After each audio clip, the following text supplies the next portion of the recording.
That's great. Good evening, everybody. My name's Lee Altadonna. I'm president of the Pennsylvania Audubon Council, and I'm also what am I nearly president emeritus of the Liberty Bird Alliance, which is formerly the Wyncote Audubon Society, and we are a neighboring chapter of Valley Forge. But again, I welcome you all.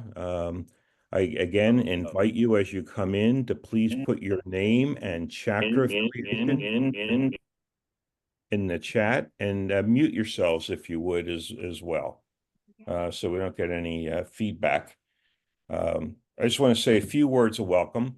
I want to tell you that Pat, who will be speaking to us tonight, came forward earlier in the year, and this was after we had the presentation from the Northeast Pennsylvania Audubon Society, who shared the factors that the factors that contributed to Northeast PA Audubon to folding as a chapter. So, that was really a concern. And I think what Pat said is that Valley Forge had gone through some challenges, but was able to come back and revival, and now they are, back better than ever, and a roaring success. And hearing what they went through and how they addressed the challenges became something that when we did the chapter gatherings last fall became a theme in some of our discussions, that chapters shared some of the challenges they have organizationally, and we're hoping that this will help us begin to take a look at some other issues and challenges that chapters have identified, that we may want to have several chapters provide how they've addressed challenges that might be anything like fundraising, or it might be something like recruiting leadership,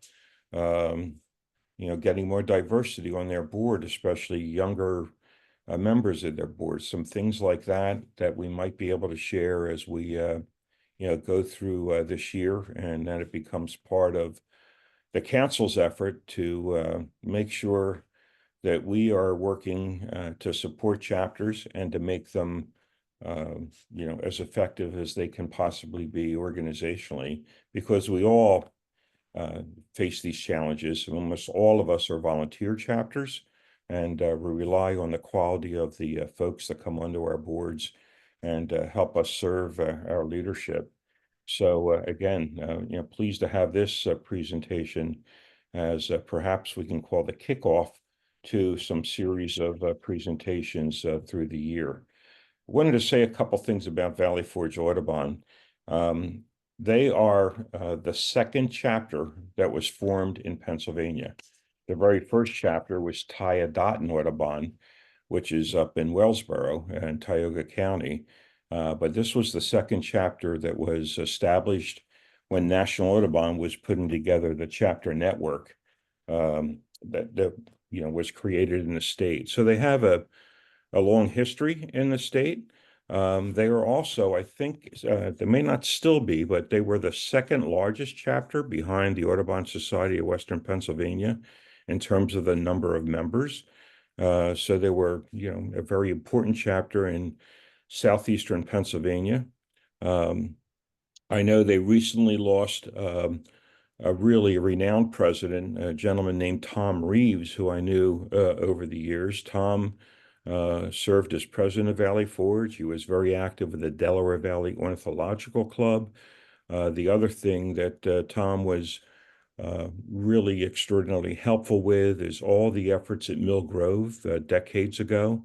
You could always count on Tom and Valley Forge to support what we tried to do at Mill Grove, now the John James Audubon Center. And the other thing that strikes me that I have a recollection and fond recall of was Tom and Valley Forge was one of the first chapters to adopt a refuge. National Audubon Society had an adopt a refuge program. It may be, Dennis, you might recall the adopt a refuge program. You and I have been around long enough that we might recall that. But what he did was have Valley Forge adopt Hines Refuge as one of their refuges, and he provided bird walks. This was back before they had a center there, but Valley Forge became instrumental under Tom's leadership.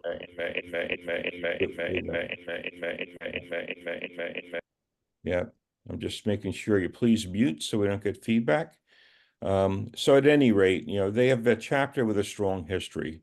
But tonight, Pat's going to share, kind of the ebb and flow of the chapter and some recent challenges they had.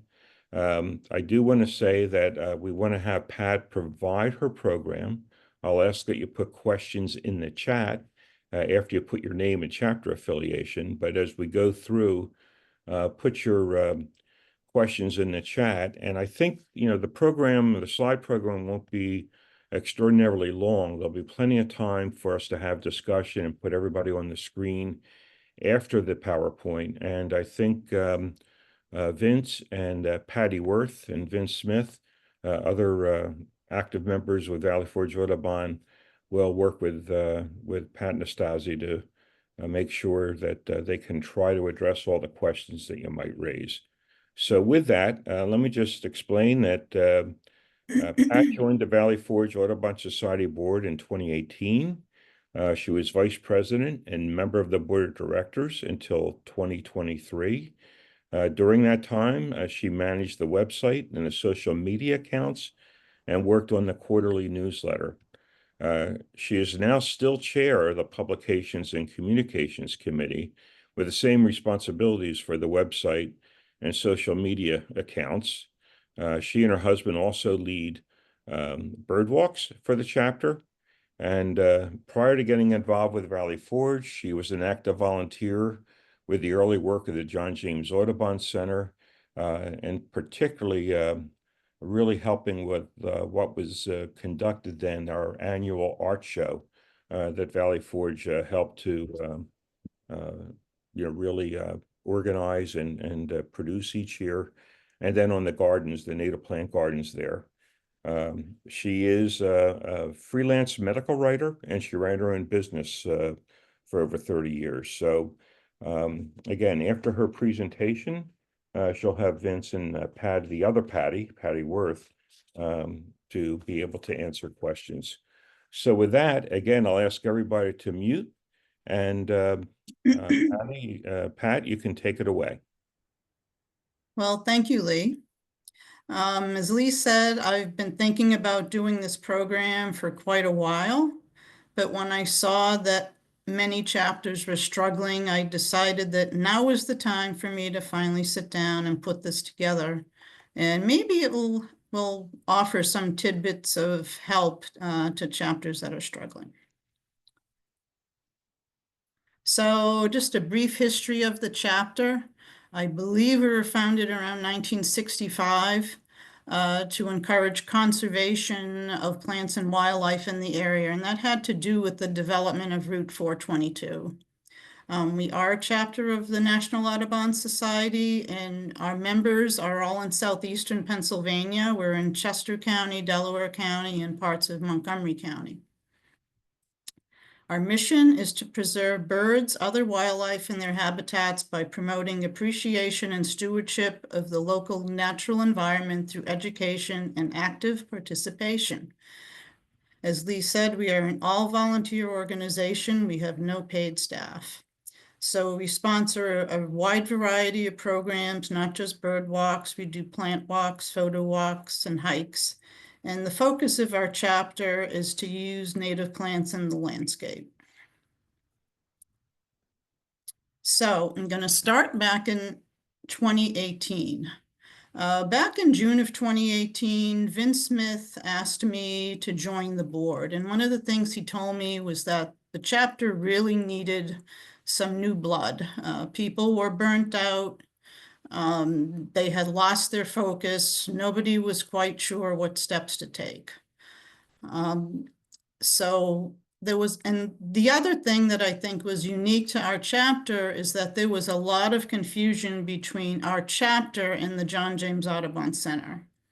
And a lot of that had to do with us using the center as our mailing address.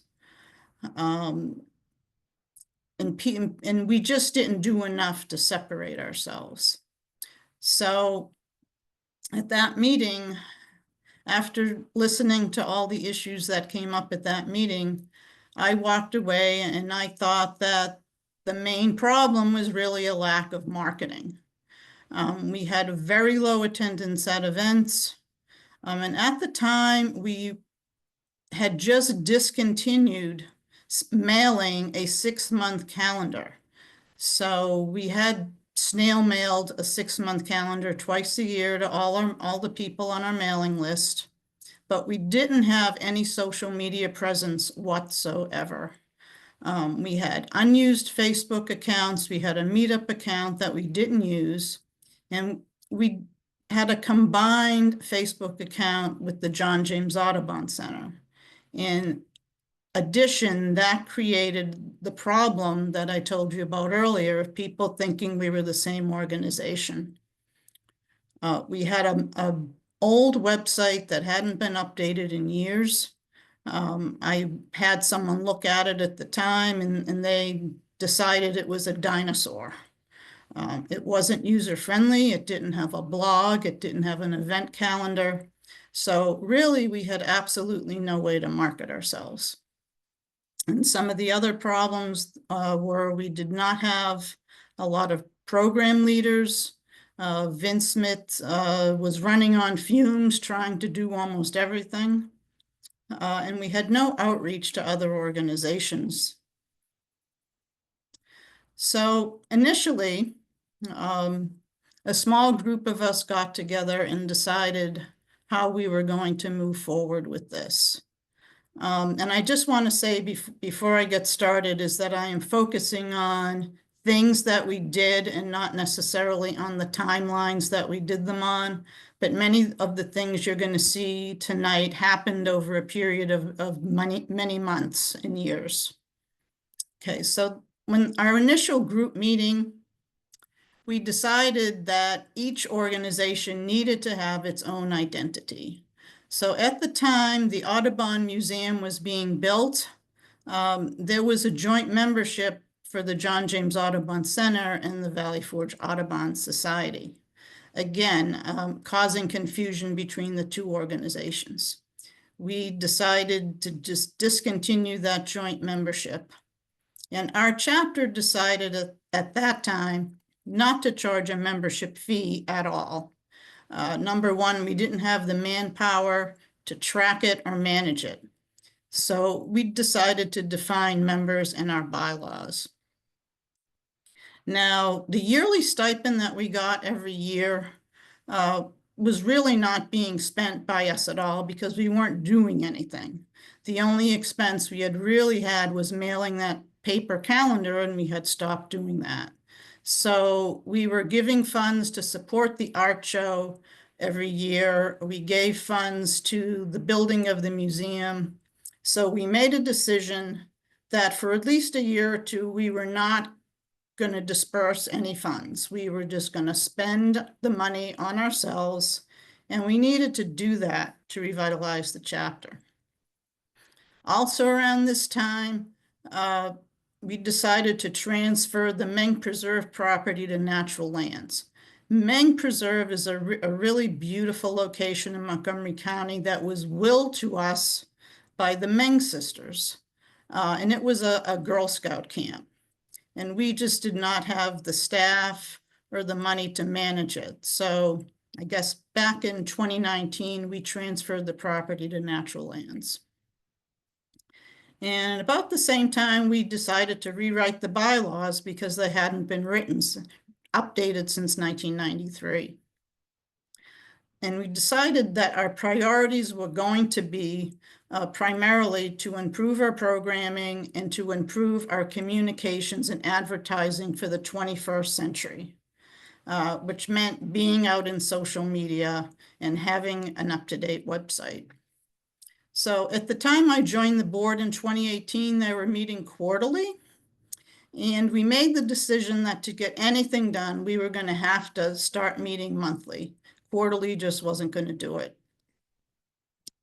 And we decided that we needed to recruit new board members. And it was about at this time that Lisa Sullivan stepped off the board, and a couple other people did as well.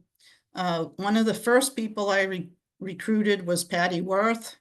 I had met Patty at a bird walk, and she seemed to me the type of person who could get things done and was a go-getter.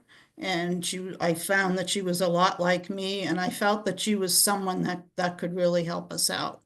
So Patty agreed to join the board at that time. So we gave ourselves about a year to recover. And when I say recover here, I don't mean recover totally. We wanted to see steps in the right direction after that year. And if we weren't seeing them, then we would make the decision to disband. But if we felt we were making progress, we would continue. So the bottom line here, you really need to prioritize and decide what's important. You can't do everything at once. You're going to have to make some hard decisions. Deciding not to fund the art show anymore was a difficult decision because it was a thing that was near and dear to my heart. So it was hard for me to be a part of that. But then again, COVID came along and the art show ended up stopping anyway because of that. Oops. So the first thing I'm going to talk about for our recovery is my area, which is social media, publications, and marketing. So one of the first things we did is we separated the joint Facebook page. So we had our own Facebook page that we were responsible for, and we set up an Instagram account. We hired a social media person for a short time, and someone from Bucks County Audubon turned me on to Marissa Jacobs, who was a media person for them, and she did some work for us for a short period of time. She helped us post on Facebook. She put a basic event calendar on our old clunky website, and that we did that as a stopgap while we discussed the redesign of the website. So during this time, all event announcements were made on this temporary website calendar. And during this transition to our new website, we printed a small number of paper calendars that we gave out at events. So Marissa helped us in designing a rack card that we could give out at our tabling events. And an idea that we had is that we would have business cards for all of our walk leaders and for all of our committee chairs.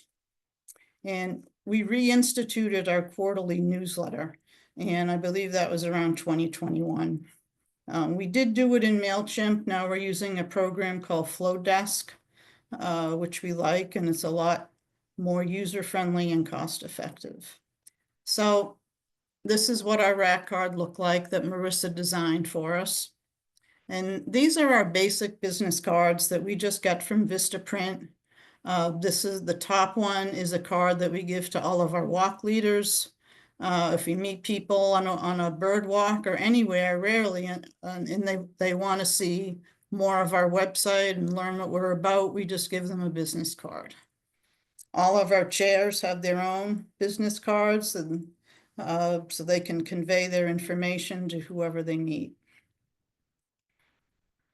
And the next thing we did in March of 2020, our board approved funds to redesign the website. And one of the things that I wanted was to have a blog and an event calendar because we did not have one on the old website. So I reached out to some web designers. I got some costs. We ended up hiring Nastase Marketing. Nastase is a company that had worked with Audubon in the past. So we felt like we knew them, and they, as a nonprofit, they gave us a discount. So what I did is I started looking around at other websites to see what websites I liked. I gave the website designer, those links that she could look at. She came up with a design for us. Everyone on the board took part, reviewed the new content, and we transferred some of the old content over to the new site. And that was my role as the publications and communications person, and I'm now the person who maintains the website. So the new website went online in June of 2020. And at the time, it was quite a big deal to make sure it displayed properly on a phone. 50% of our web traffic is coming from mobile devices. And to me, there's nothing worse when you're on an older website to have to scroll back and forth to see things on your phone or iPad. So over the years, we added more pages and functions. We added a donation portal in 2021, a newsletter sign up in 2022. Last year, we added a merchandise store. And I add new pages as the need arises. And one of our more popular pages is the field trip checklist page. And this is an idea that I came up with because a lot of people on our bird walks wanted to know where they could see a list of birds that they had seen on the bird walk. And if they didn't have an eBird account, they really had nowhere to go. Because if someone has an eBird account, we're happy to share the checklist with them. So what I did is I basically created a big table with the date and the location of our bird walks, and I hyperlinked the eBird list to all the walks. That way, if somebody wants to see them, they go to our field trip checklist page, check on the event, click on the event, and it takes them out to the eBird page, and they can see a list of birds. Other pages that I've added over the years are for Bird Safe Philly, for bird window collisions, for how to report a bird ban, because we were getting lots of inquiries on how to report a bird ban. And one thing I do every month is I make sure I track via Google Analytics what people are looking at on the website, what our most popular events are, what our most popular blog posts are. And this is a good way of figuring out the things that people want to see. And I can tell you that owls are very popular. Whenever we have any kind of a program with an owl, we get lots of people. We had one recently where 101 people showed up. And I remember last January, we did an owl prowl in the middle of winter. It was freezing cold, and I think 94, 95 people showed up for that. So the next thing is we began using our dormant meetup account as just another way to post our events and to attract new people. We bought a Zoom account for meetings and presentations. I started monitoring our Gmail account on a daily basis, and any attention and any inquiries I gave prompt attention to. One of the things that shocked me when I first joined and first opened the Gmail account were the number of messages that were sitting there unread. People that wanted to work with our chapter, that wanted to have programs with us, and they were never responded to. So I made a decision right then and there that I was going to check the email account every day and get back to people on a timely basis.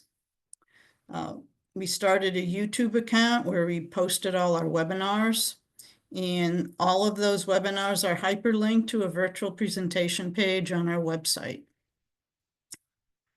And the next thing that we did is we instituted Giving Tuesday fundraising.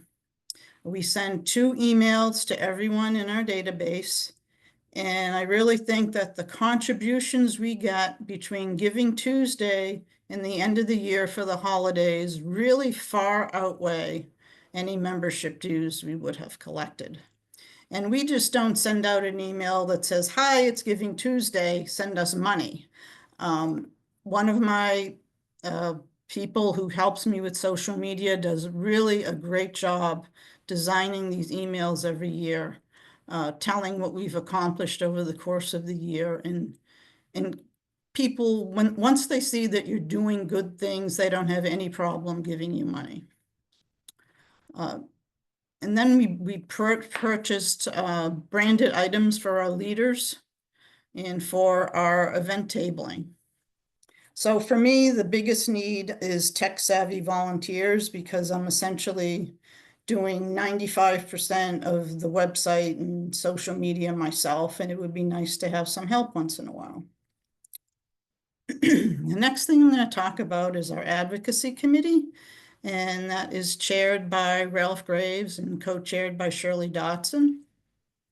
And the committee was created in 2019, and it had been constituted from a group that was in the Audubon Climate Champions group. So they really hit the ground running. They applied for grants and started some native plant pop-up gardens. I remember one being done at the library in Media.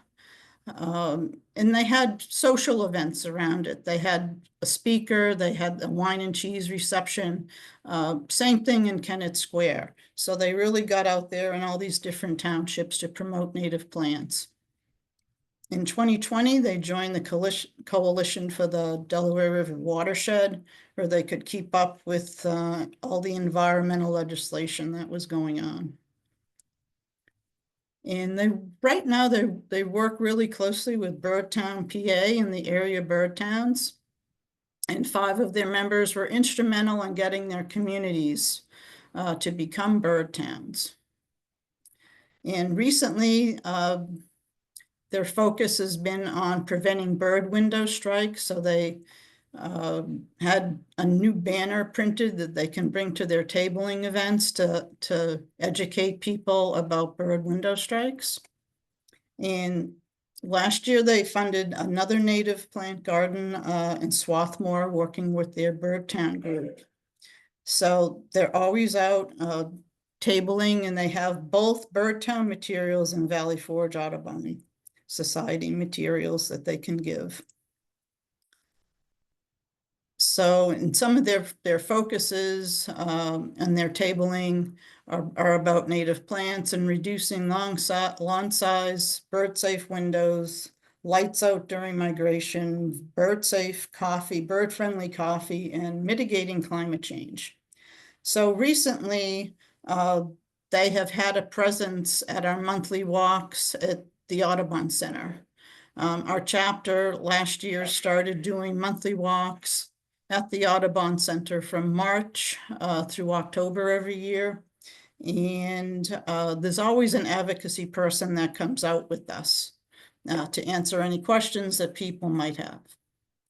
And recently they've begun, because most of them live in Delaware County and most of our walk leaders live in Chester and Montgomery County, they have been able to get some walk leaders in Delaware County, which we are very thankful for.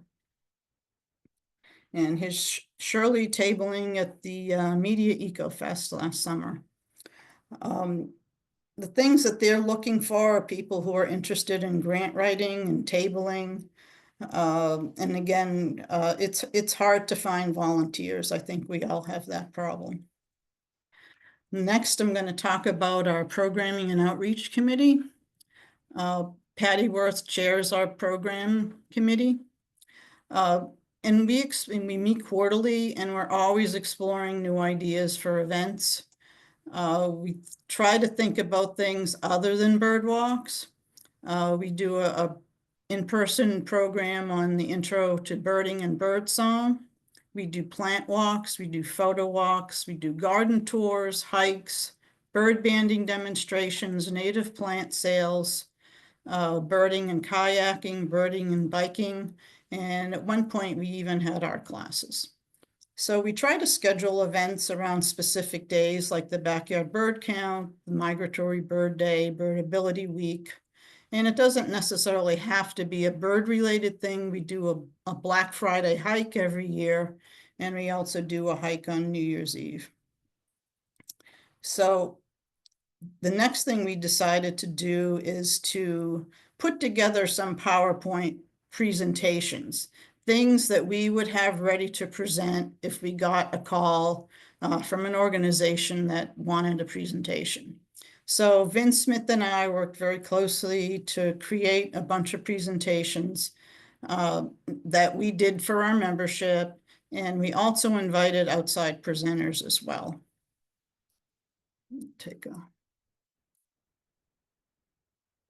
And one of the things that we did at the time was to try to add a social component to some of our events.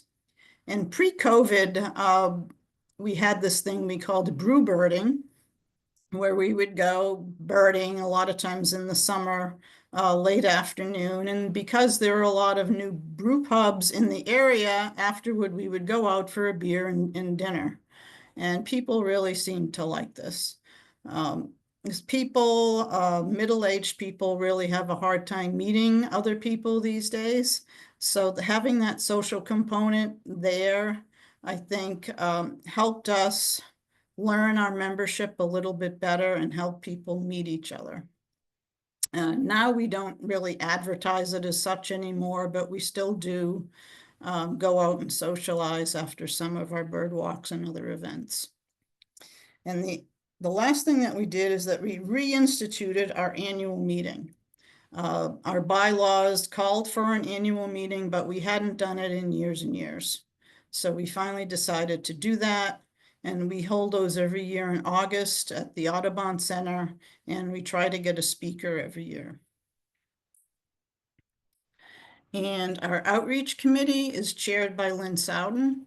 That committee meets on an as-needed basis, and Lynn and her team go out to community events. They have all kinds of handouts on birds and plants. They created this really fun interactive display here in the middle picture, a bird matching game, or Name the Bird. And they designed presentations that can be used in the community, either in person or in webinars.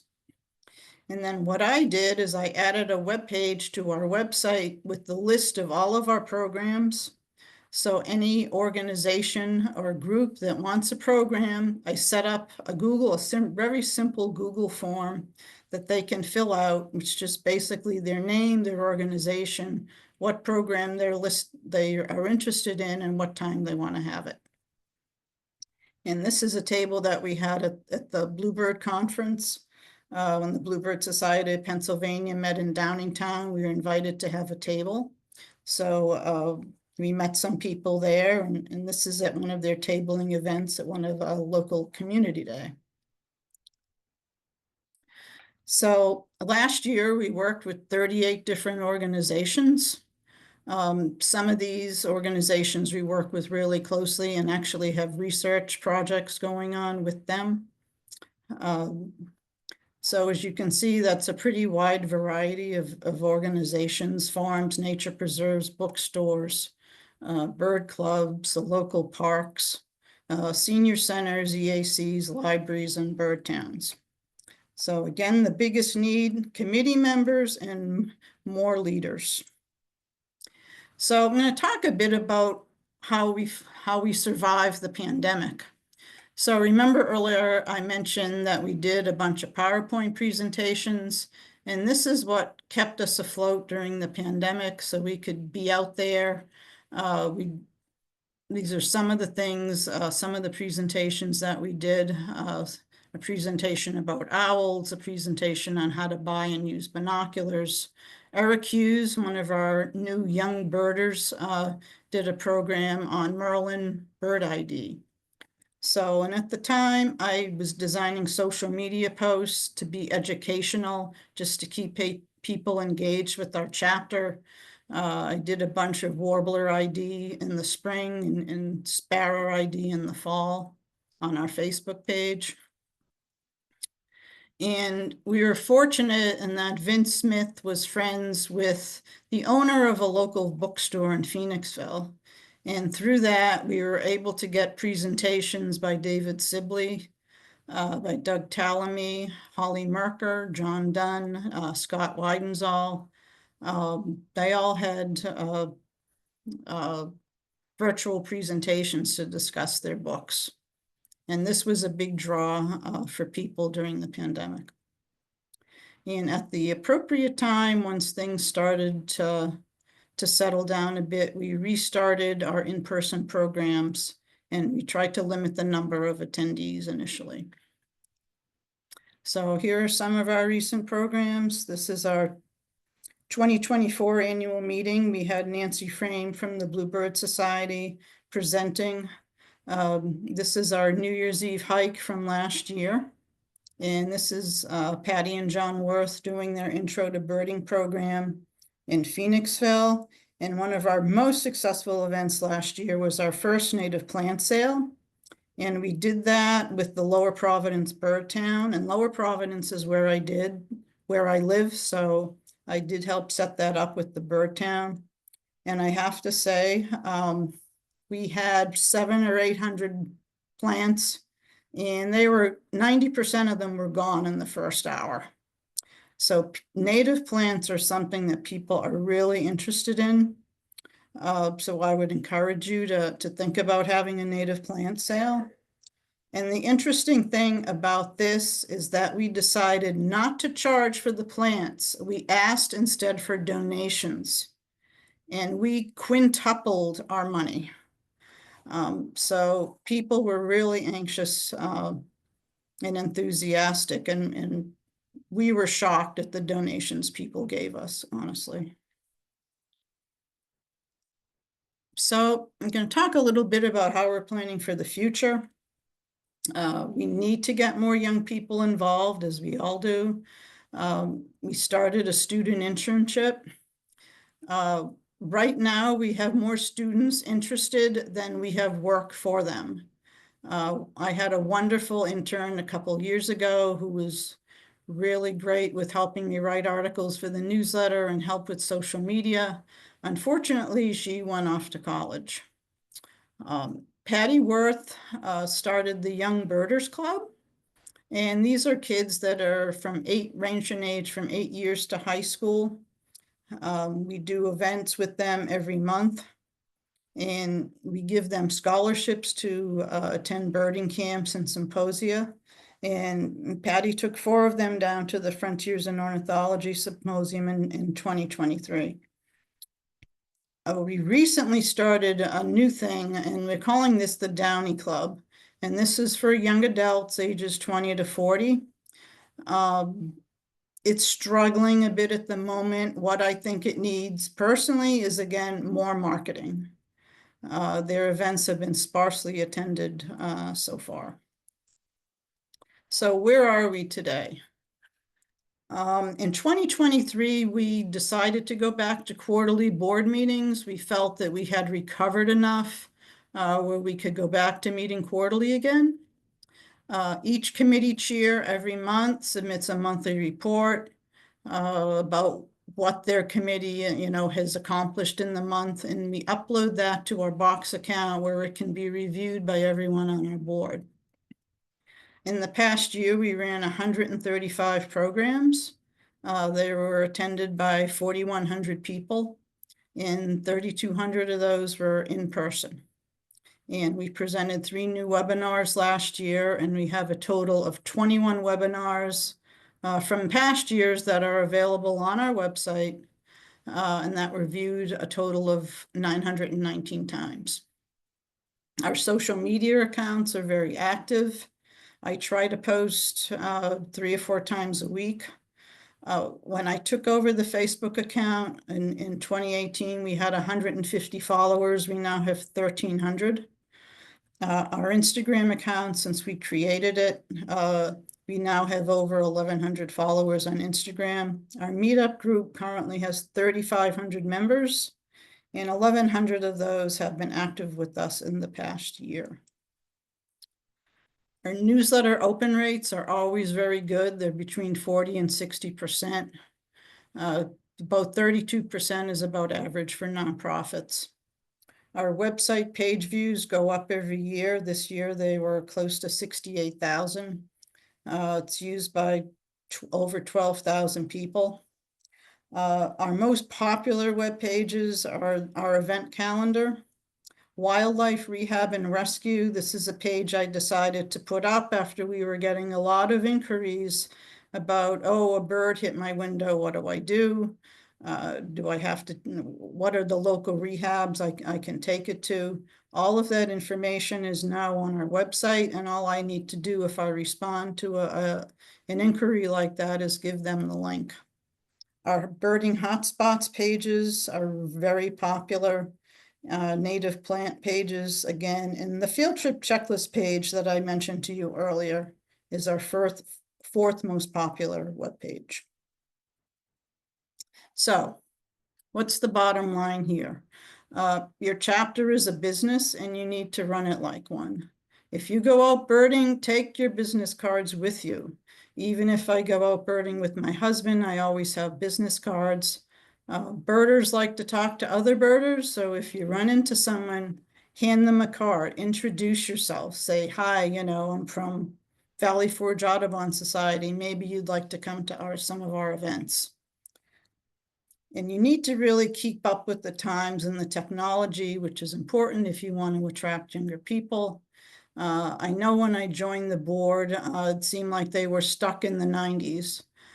Things that worked for you years ago aren't going to work for you now. So you really need to think ahead and move forward. Engagement with social media is a must.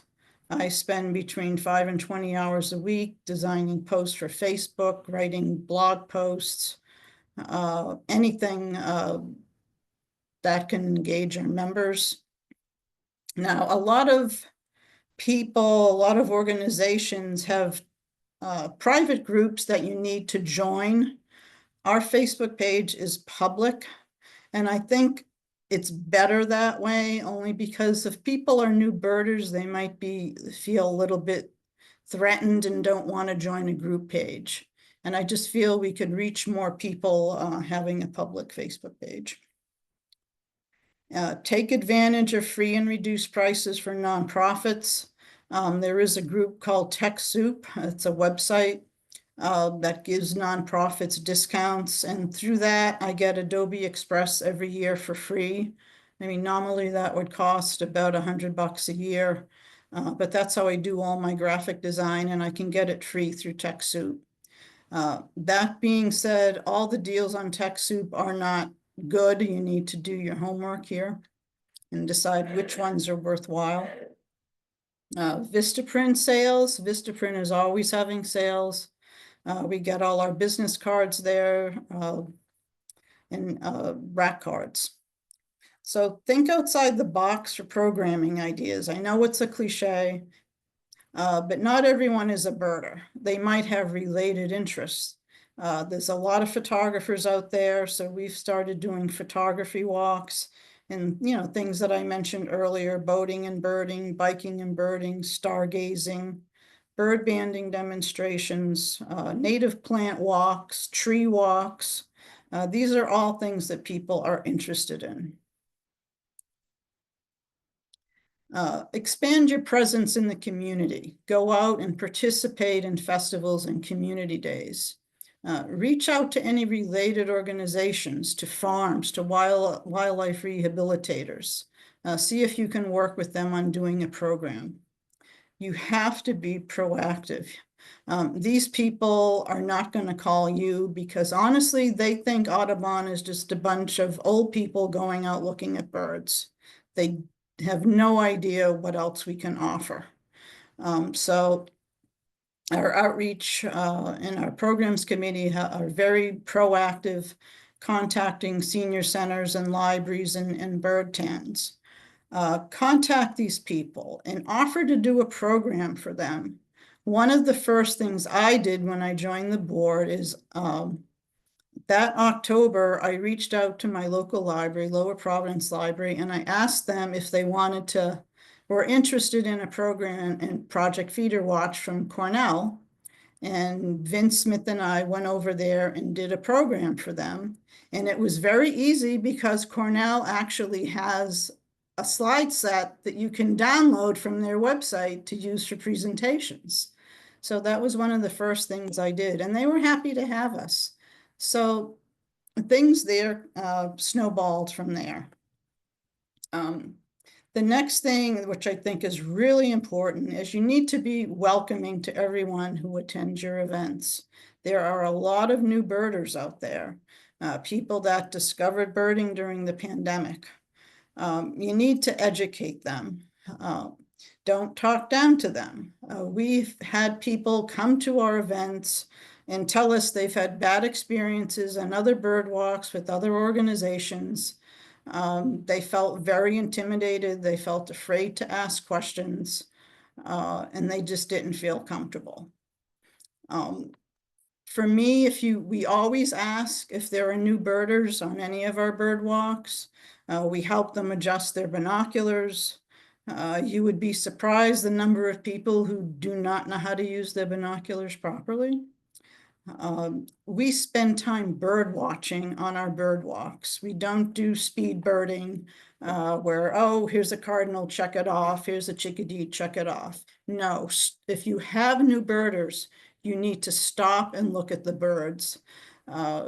We've all seen thousands of chickadees and cardinals and blue jays, but stop and look at them. Explain to new birders why a cardinal is red, why a blue jay is blue, that blue is a structural pigment.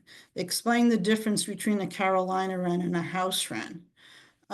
This is information people want to learn, and you have the ability to teach them, and you really should be doing that.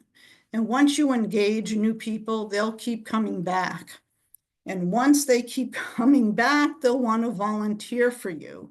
And that's kind of where we're at now, is that a lot of our newer volunteers were basically new birders, and they come out with us a number of times, and now they have decided to volunteer to help on committees. Is it all the volunteers that we need? No, probably not, but it's a start. These new people, new younger people, any people are going to be the key to growing your chapter.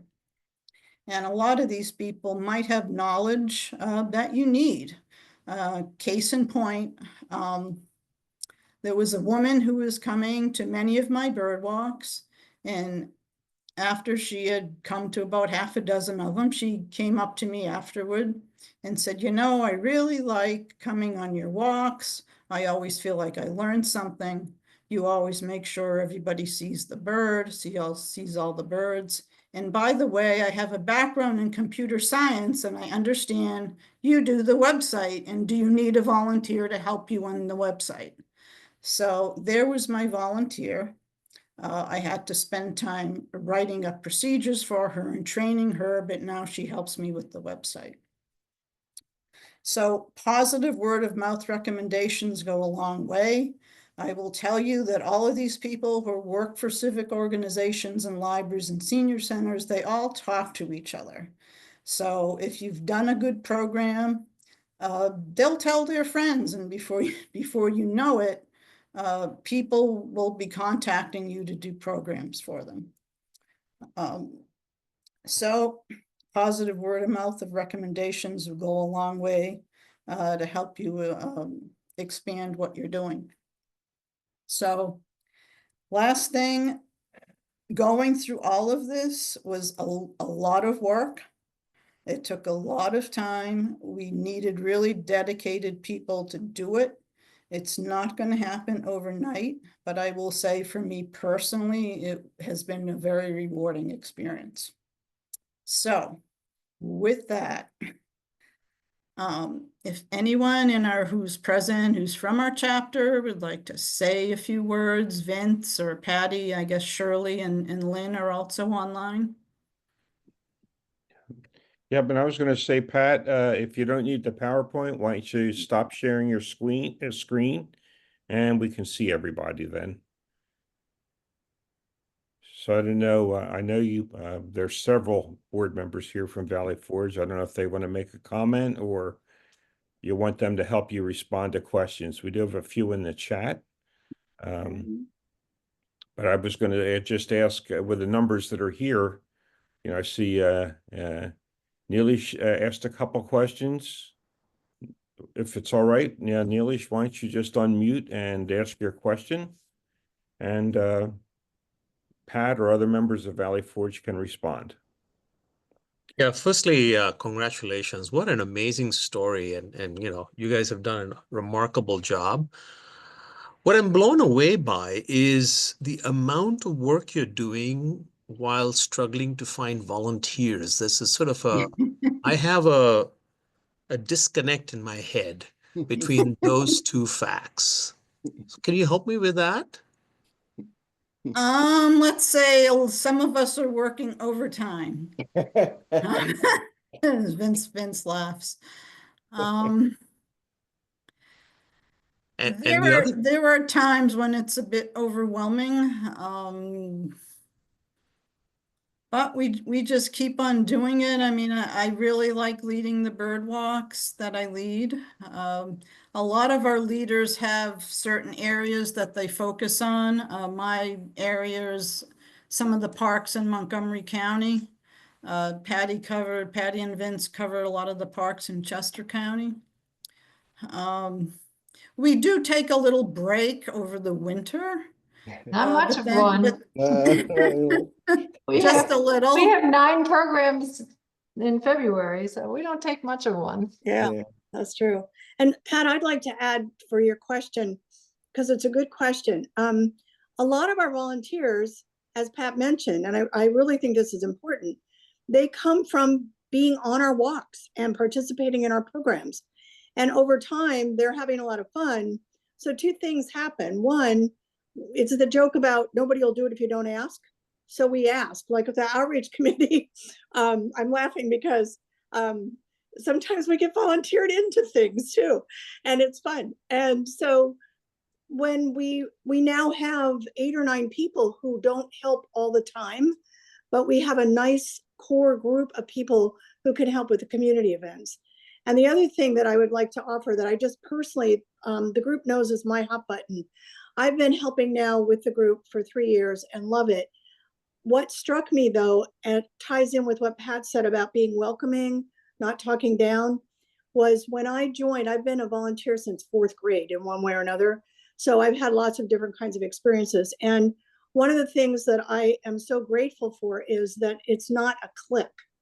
So there are people with more experience than others, but everybody was very generous in sharing, here's what we're trying to do in our chapter, here's how we're trying to do it.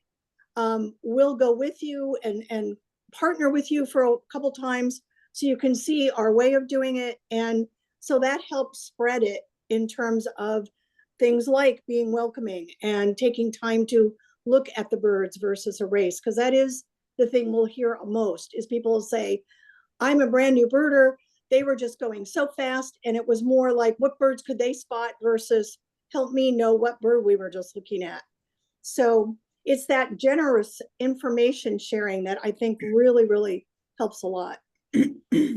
That's great. Dennis had a couple of questions he put in the chat. If you want to unmute Dennis and raise your 2 questions. Thanks. I guess my 2 questions are sort of related. So I'll ask the second one first. How are you doing with getting younger people involved?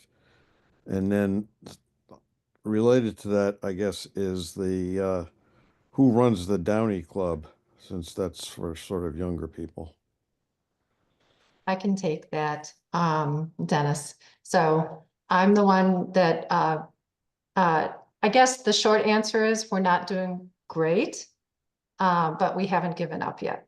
So our youth birding club, I think has been quite successful. I'm very pleased with that. We have generally the way we work with that is a lot of times you'll have one kid every couple of weeks that shows up with a parent on a walk, and it's just all about talking to that young person and engaging them and giving them a special invitation. And then we have that's how we work. We don't advertise generally for that, but we draw from those that already have an interest. We just don't let them get away. As far as the Downey Club goes, that one is really struggling. And I think I did have a kind of a hard conversation with one of the 2 people. There were originally 3 people that were trying to start it. And I think the problem there is, as Pat said, it's somewhat marketing, but it's somewhat that I believe they've made bad decisions on what kind of programs to have and when. And we wanted to let them fly with it. This was supposed to be a young person's club by young people. So these older faces that you're seeing here wanted to stay out of it and let them do it for themselves. But, you know, like some of they had a couple of outings in a row that they scheduled for a Monday after work and with no social component to it. And that's just really not going to draw people that are just starting the beginning of their work week. You know, young people are more interested in kind of the end of the week, evening things. And so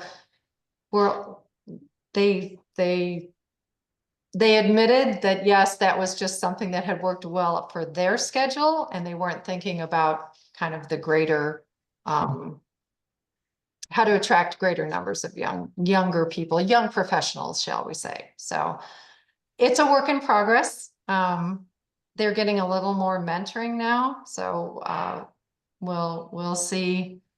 We'll see how that goes. It's a really tough age. I mean, they're working and or have families and or have kids. So it is challenging, but we just want to make sure that we have something there to offer them, because it's also an incredible place for like-minded young people to network. And that's one of the things that we saw early on, as people who are just starting their careers or looking for jobs in the environmental field, could actually talk to each other and find out, you know, where they can go, what opportunities are out there, where they've come from, where they want to go. Okay, thanks. One other question. What's the membership of Valley Forge? According to the Audubon membership list, it's around 3,500. Okay.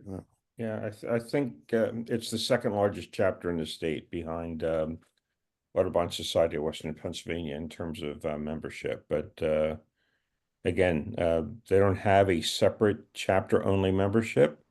Valley Forge, like our own chapter, Liberty Bird Alliance, we use the membership that is provided by the National Audubon Society. And Yeah, moreover than that, we never check membership cards. Everything we do is open to the public. I think Valley Forge does the same thing. Yes. Being a member of National Audubon is not your point of entry into the chapter. It's open to all. that's the way we do it too. It's like if somebody's interested in what we're about, then welcome. Yeah. Phil, I know you're not on the Valley Forge board, but you're on the advocacy committee, and you had a question in the chat. Yes. So I'm thinking about how you really got started. I mean, you needed this core of really dedicated volunteers, and how did you get that started? You want me to handle Yeah, that one? Vince, Please. why don't you take that? Well, I guess the one thing I want to preface it with is that when it came to the chapter, in particular, Pat and Patty kind of threw me a life raft because I was drowning with the organization. And in all honesty, to let you know where we were at, I was drowning so bad. I think the chapter was on the brink of collapsing. And what happened is, fortunately, Pat and Patty decided to join the board. And from there through annual program or our annual meeting, we were able to raise at least 2 additional board members, and gradually the board began to expand to the level that we needed. To give you an idea, I was on the board for 20 plus years, and most of the people who were on the board were on there for 20 plus years. And the truth is that as one of our past board members mentioned, is there should be at some point some turnover in the board, and we were having trouble getting a replacement of that core. That said, it's still a bit of a challenge to maintain the boards because people do leave, and trying to keep up on the board is a bit of a challenge. But the big thing that kind of saved, I think, the organization was the passion that individuals had for the organization, especially when we made it a point to emphasize the value of our programs, the value of the website. To give you an idea, I used to prep like hours presentations for a program, and I would get 2 people come to my program who I passed on via word of mouth. So we were really in a tough position, and it was only through the activation of the app, the website, with the constant updating of that, as well as attracting the programs and the leaders. The programs, I think, are the big key, and also having good leaders. And as I said, it's still a challenge, I think, to keep the board fresh, and I think it's a challenge for a lot of nonprofit organizations. So we're constantly in a position of, hey, do you want to join the board? So but we have a set core right now who are very, very committed to the organization. And that's really comforting from my standpoint, but it's still not a guarantee into the future, because we still need to keep people interested. I don't know if that answers your question. Well, yes. I mean, so I heard your desperation. So, if we're trying to advise other chapters, I think we want to get them started on this recovery before they're really desperate. But would you say you were really lucky to find those people that Yeah, like Patty and Pat? I would say so. I mean, it's really a challenge as an all volunteer organization, and I think the things that keep people coming back are the program and the contacts with the people. I mean, we're all passionate about what we do, and we want to maintain that. And I think as long as people are passionate about the organization and to keep it moving forward, things will continue at that rate. But it's also constantly bringing in new people and new possible board members and people to be active as volunteers, because generally it's people start first, they come to programs. After they come to the programs, then after they really enjoy the product, then they might come to eventually be a volunteer, and then from a volunteer to a board member. And that's the hope, that you keep filling the organization in those steps. If I could jump in just a minute and circle back to what Neelish asked at the beginning, I think, I do also think you can put too much emphasis on board members. And I'd like to give a shout out to all of our committees, because I think one of the things that we've done really well is it is hard to get board members. You say board member and people are afraid. They don't know what that means. It sounds like something very official, or something that you have to pay money to be part of.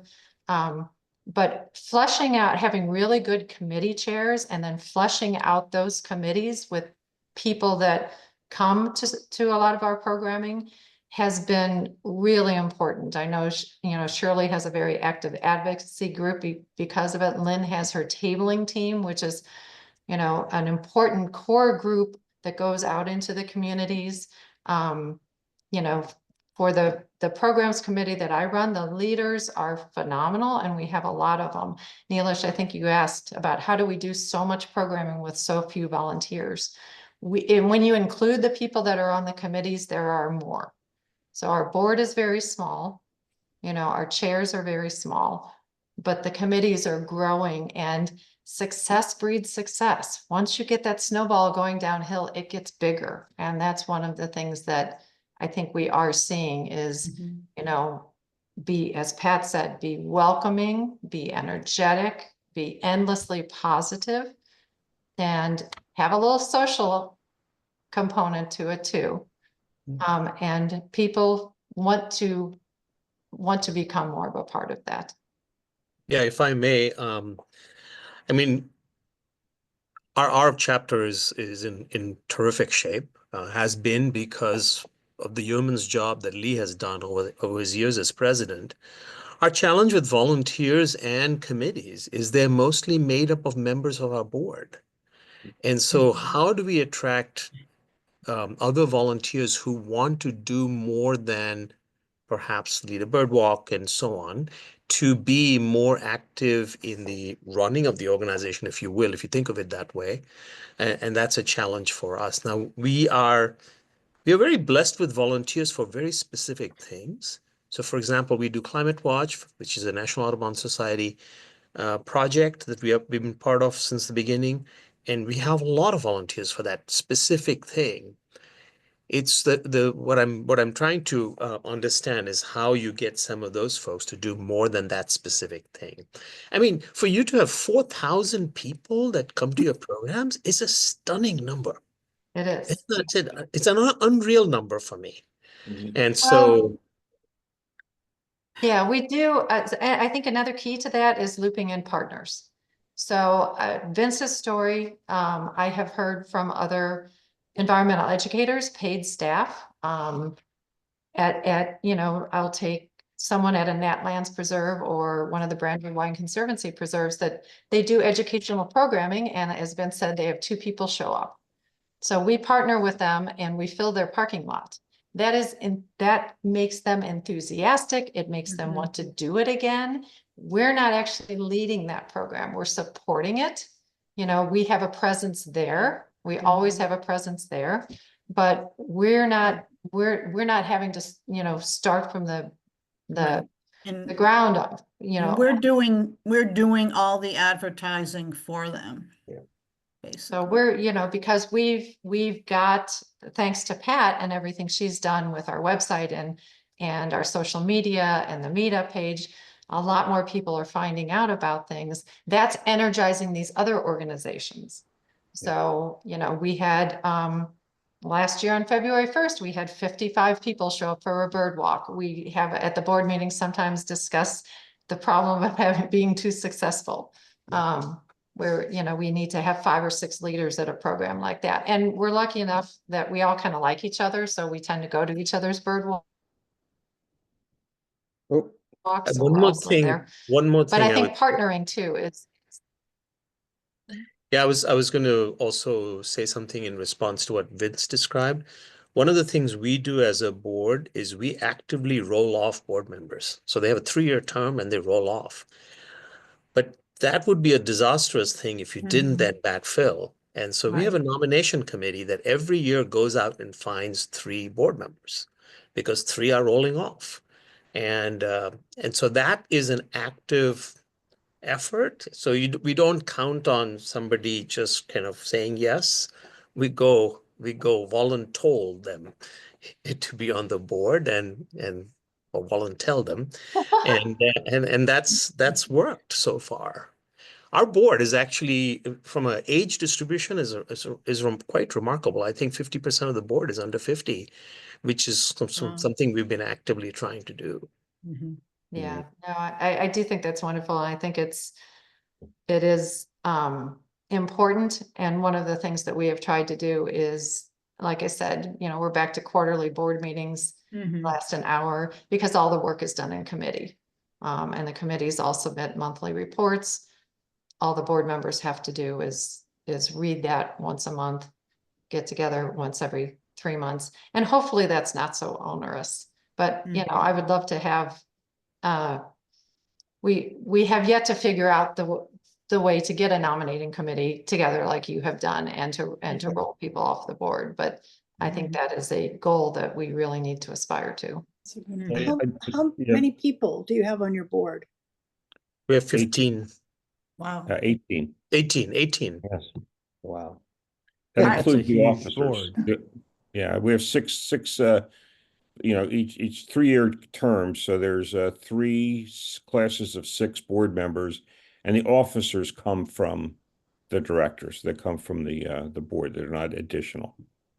So what would you say are the most essential duties of your board members? I mean, at the end of the day, they are part of the governance of the organization.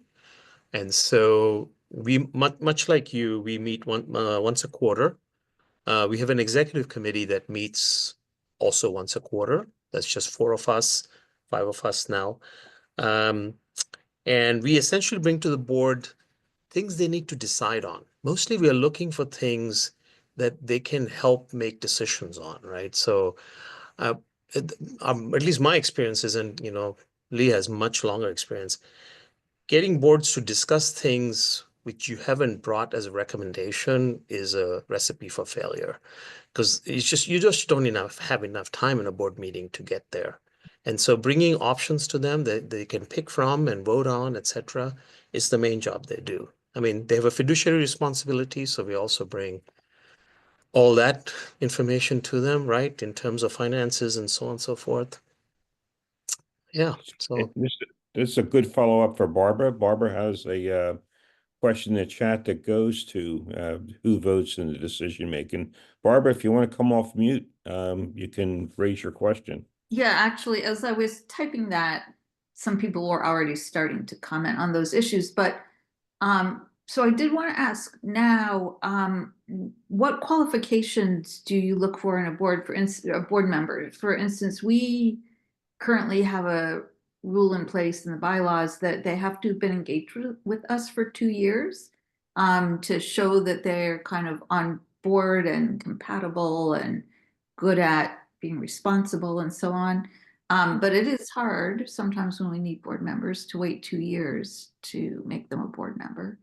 And then this other issue about like who gets to attend the meetings and who gets to, well, presumably only board members vote, but do you have your committee chairs attending the board meetings and providing their input, or how do you work it?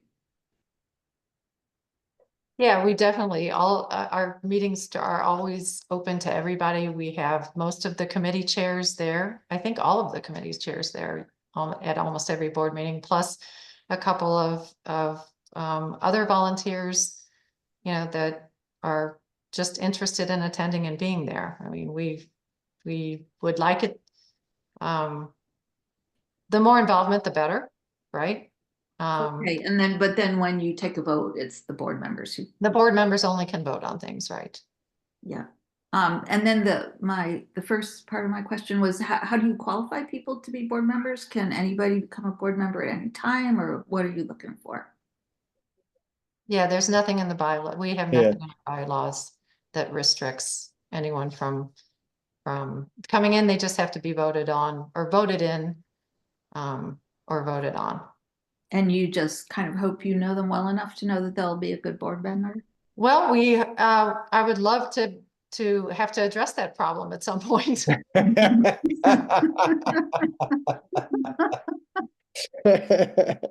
Well, like I said, we have this 2-year rule in place that we want them volunteering on a committee or as a committee chair.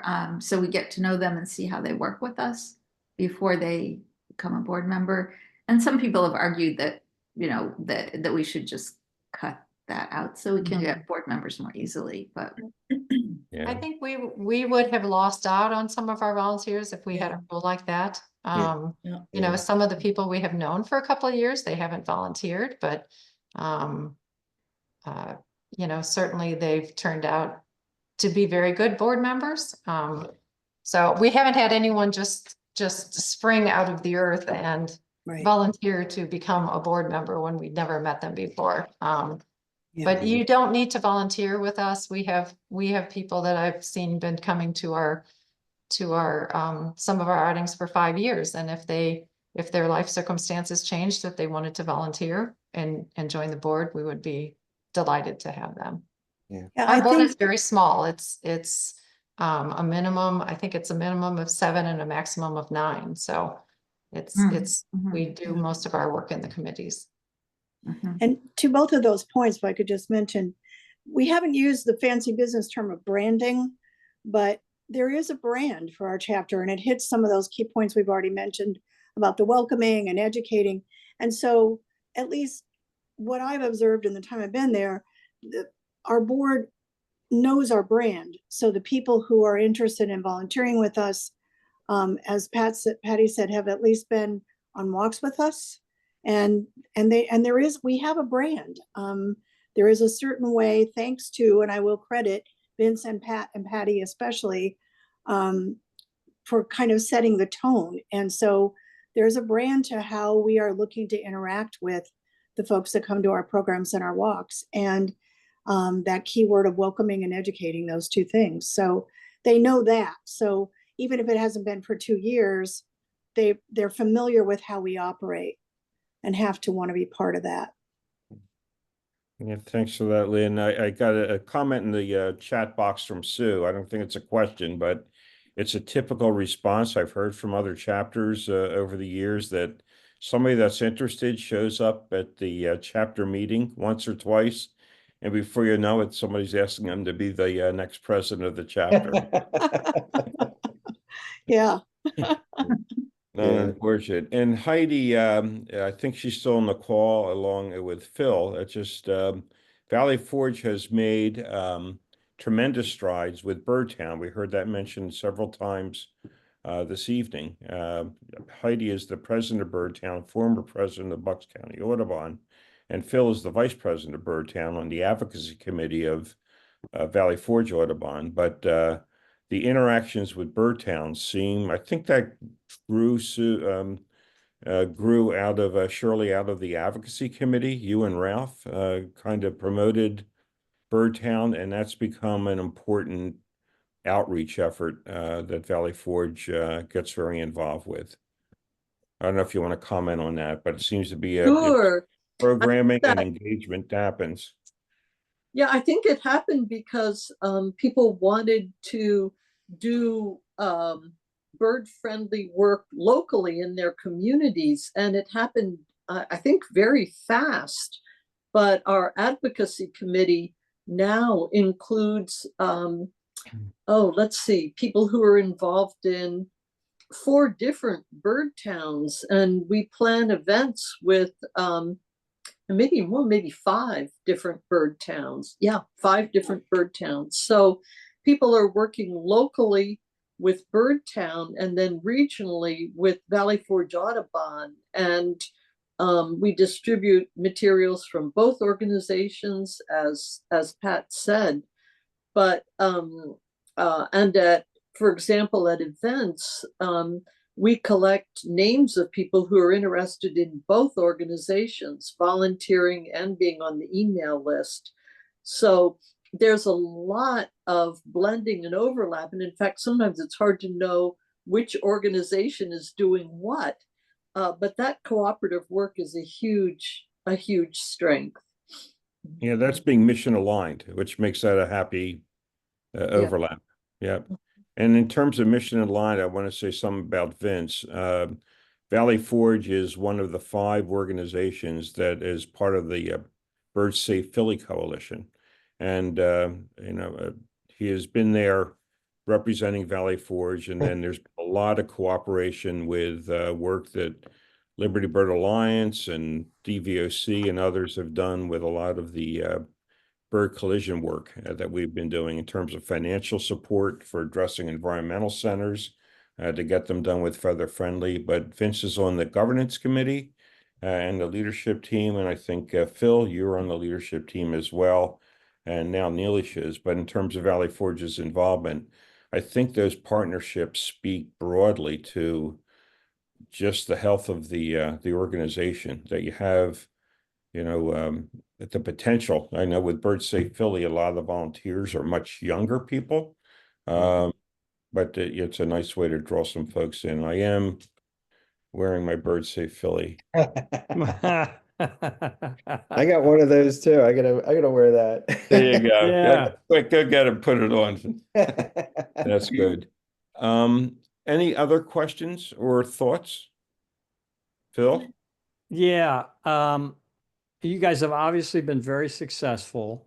Any thoughts about how to institutionalize that success? I mean, do you have particular things in mind about things that you want to do to make sure you continue to be this successful? Sustainability. I must like the word sustainability better than institutionalize. Is that all Well, right? these days, institutionalize is probably a, Yeah. loaded word. So yes. Yeah, I'm just trying to think. It's amazing to me hearing, I mean, Pat put together the presentation, and it's amazing when she sent it to me, the overview is like, oh yeah, that's what we did. But at the time, we had no idea, like, we were trying different things and see what works and see what is the best steps for us to take. And when she put it all together, that's the first time I saw like the whole picture. So it's almost like the presentation that she gave, at least for this time period, it seems like it's a really good roadmap for not only how to, get an organization back on track, but also how to maintain an organization. I think the big key step for us was really the website and the outreach through the website, and then having decent programs that people were interested in, and creating, for all intents and purposes, a community at this point. But if you're thinking about, like, I'm trying to think exactly what you mean by either, are you thinking like an OSP or an SOP or something on how to maintain it? Is that what you're thinking? Like a step by step?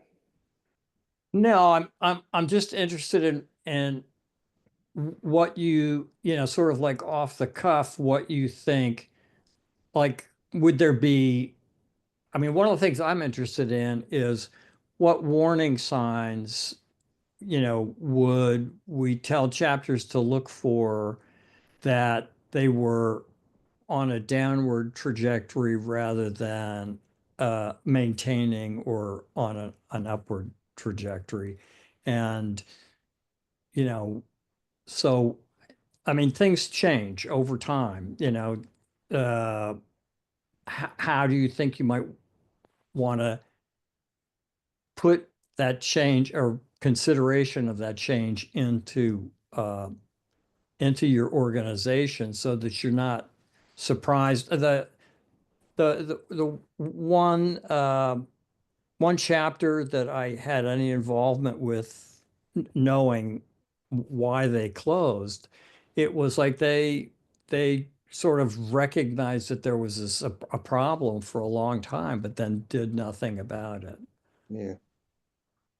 I mean, Phil, one of the sure signs is if you start to lose your core team, right? So if you can't maintain a core team, everything else falls apart. The core team might be really pushed to the limits if they can't find others to help, but at least if you have a core team, you can get most of the functions operational. If you can't keep that alive, I would say you're looking at a very dark road ahead. Right. And I think that's where we were at when I joined. The people who were on the board had been there for 20 or 25 years. They were burnt out. They knew they were in trouble, but they didn't know what to do. They didn't have the slightest idea where to begin. And coming in with fresh eyes, I think that was me. And initially, for some of the time, I was the bad guy.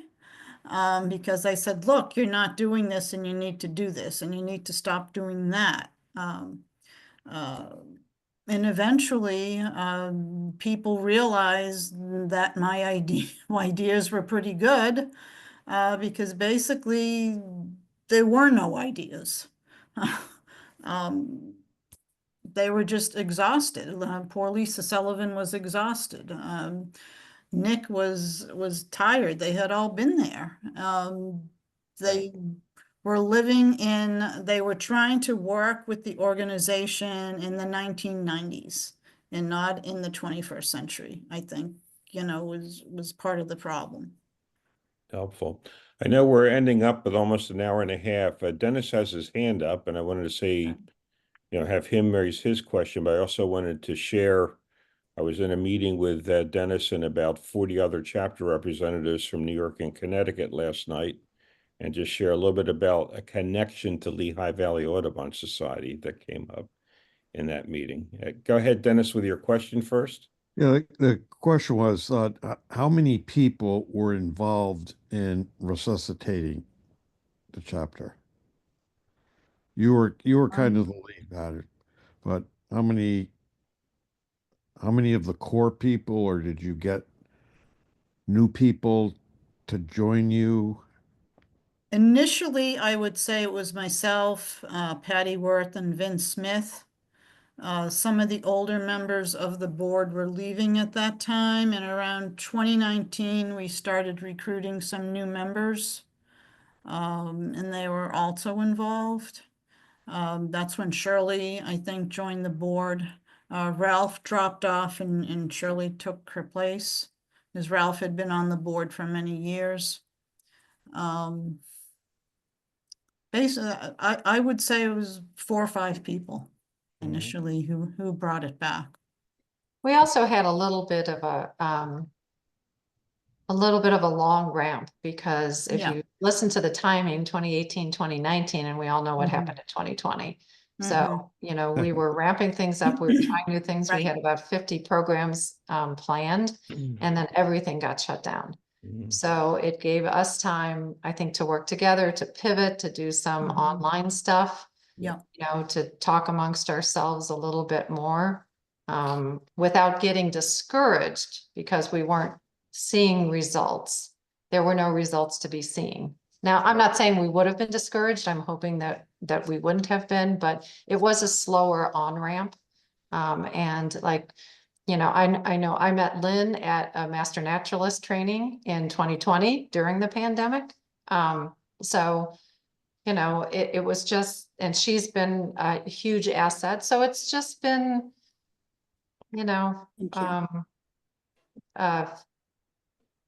again, success breeds success. And if you put out a product that people enjoy, then you will be successful. And that's just the key. Do it. All of our goal, I think everybody's goal here is, to educate the public. We want to educate them so that they will support birds at home, so that they will, vote in such a way that supports birds, so that they will, protect what we all love so dearly. But you can't preach, make it fun and go to where they are. And our chapter is huge. What did I say? 1,700 square miles, 1,900 square miles, something. It's massive, but we have to go to where they are. We can't expect them always to travel to us. So find their interest, find their location, and do it.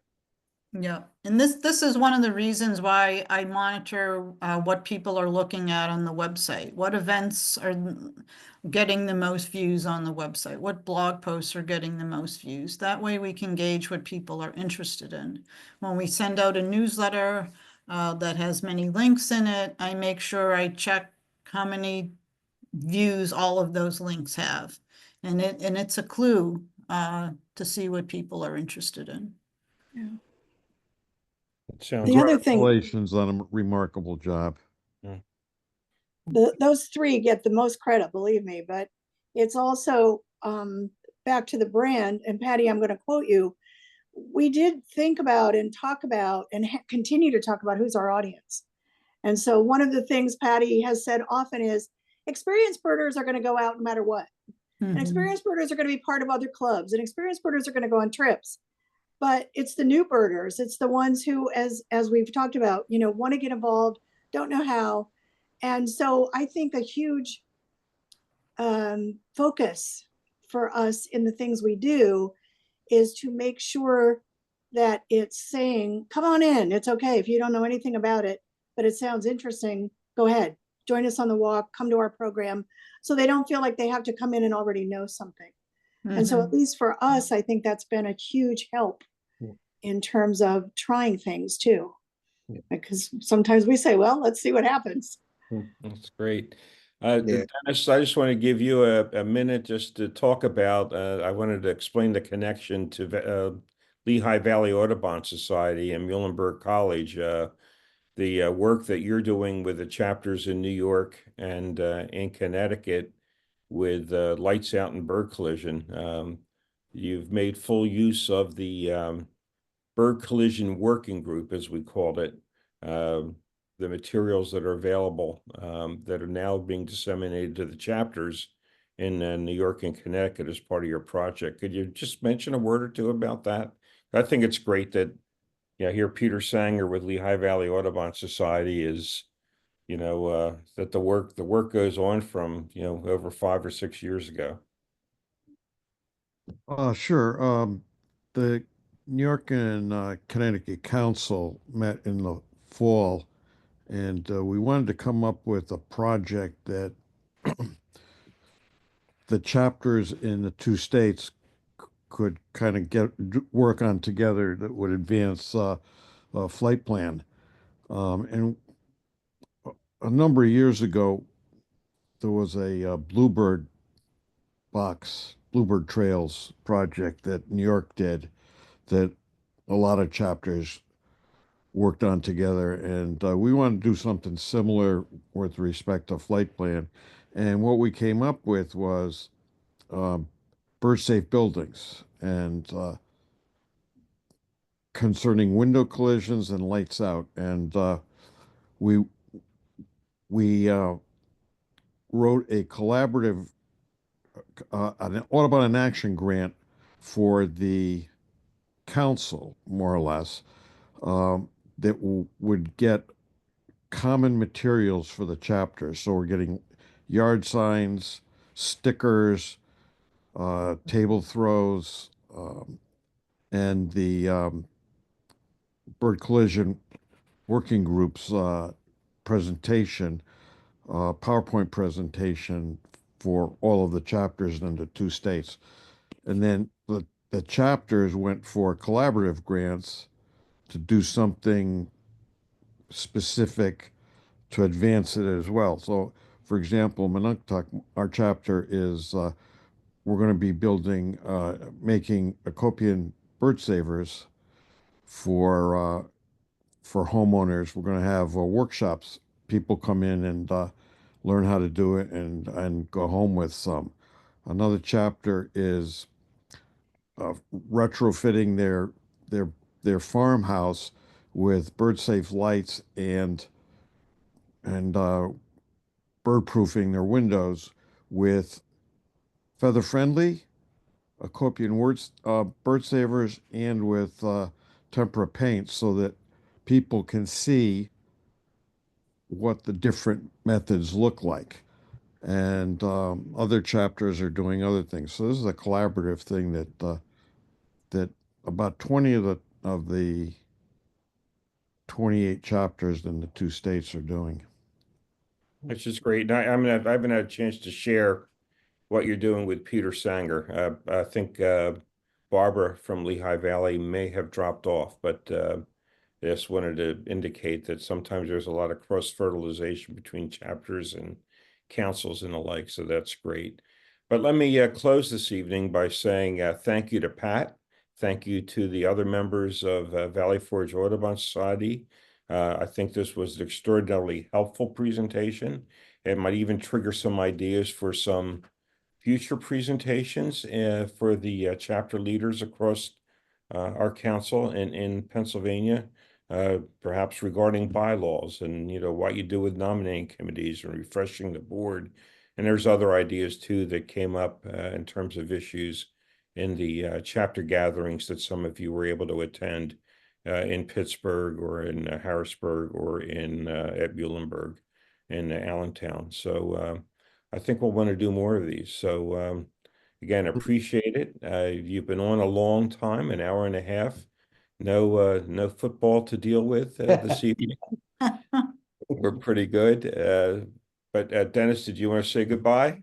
You Yeah, came to I also wanted to say that chapters in New York and Connecticut have a monthly Birds of a Feather Zoom meeting where we tackle a topic of interest to the chapters. So, and it's worked out really well. That's great. It's good to think about. All right. Well, thank you, everybody. Have a good evening, and we'll get this recording linked to our Pennsylvania Audubon Council website, and we'll promote it in the February edition of The Drummer. Thank you all, and have a good evening. Until next time. Bye, everybody. Thanks for having an Outlander. Great program.